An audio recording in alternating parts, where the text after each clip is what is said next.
ஓம் சாய்ராம். சாய் உறவுகளுக்கு வணக்கம்.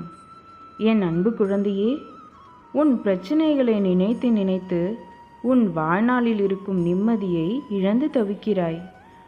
உன் மனதை ரணப்படுத்தி கொண்டு எரிச்சல் பட்டு வாழ்க்கையே ரணமாக்கி வைத்துள்ளாய். அதை எப்படி சரி செய்வது என்று தெரியாமல் இருண்ட காட்டில் நுழைந்தது போல் திக்கிட்டு இருக்கிறாய். இதனால் வாழும் வாழ்க்கையே நரகமாகி தோன்றுகிறது. ஒரு விஷயம் பிடிக்கவில்லை என்றால் அதை விட்டுவிடு. விரும்பாமல் ஏற்றுக்கொள்வது உனக்கு நீயே செய்யும் அநியாயம். உனக்கு நீயே வேஷம் போடுகிறாய். அது உனக்கு நிம்மதி தராது. மற்றவர்களுக்கும் நிம்மதியில்லாத சூழலை உருவாக்கும். அதை விட்டு நகன்று விடுவது சிறந்தது. அமைதியாய் போவதில் தவறில்லை. ஆனால் அந்த அமைதியை ஏற்க முடியாமல் சில பேர் இருப்பார்கள். காரணம், உன்னிடம் பேசி பழகிவிட்டார்கள் அல்லவா? அவர்களுக்கு அது ஏற்றுக்கொள்ளக்கூடியதாக இருக்காது. உனக்கு பிடித்த மாதிரி எல்லோரும் இருக்க மாட்டார்கள். ஆனால் அவர்கள் செய்யும் சில விஷயங்கள் வருத்தத்தை ஏற்படுத்தியது என்றால் மனம் வருந்தாமல் அமைதியாக விலகிவிடு. அவர்களுக்கு நீ விட்டு சென்றதாக தோன்றும்.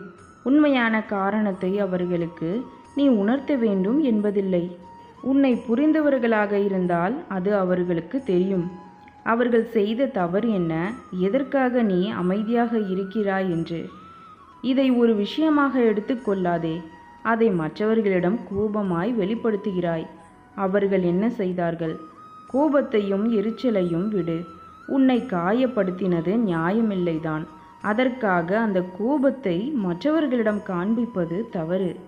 நிம்மதியுடன் சந்தோஷத்துடன் வாழ்வாய். அதற்கு நான் பொறுப்பு. உனக்கு எல்லாம் நான் ஆசீர்வதித்தது போல் உனக்கு கிடைக்கும். அதற்கான எல்லா முயற்சிகளிலும் உன்னை நான் ஈடுபடுத்தி செய்ய வைப்பேன். நானே துணை நின்று காப்பேன். உன்னை ஏளனமாக பார்த்து நகைத்தவர்கள் முன்னிலையில் கொடியாய் நீ உயர்ந்து நிற்கும் காலம் வெகு தூரத்தில் இல்லை. என் குழந்தையின் நல்வாழ்வே எனக்கு மகிழ்ச்சியை தரும். நீ நிச்சயம் தடைகளை தகர்ந்து வெற்றி அடைவாய். நீ ஜெயமாக நல்ல ஆரோக்கியத்துடன் எல்லா செல்வ வளங்களை பெற்று சீரும் சிறப்புமாய் வாழ்வாய். கவலைப்படாதே, அப்பா நான் இருக்கிறேன். நல்லதே நடக்கும். ஓம் சாய்ராம்.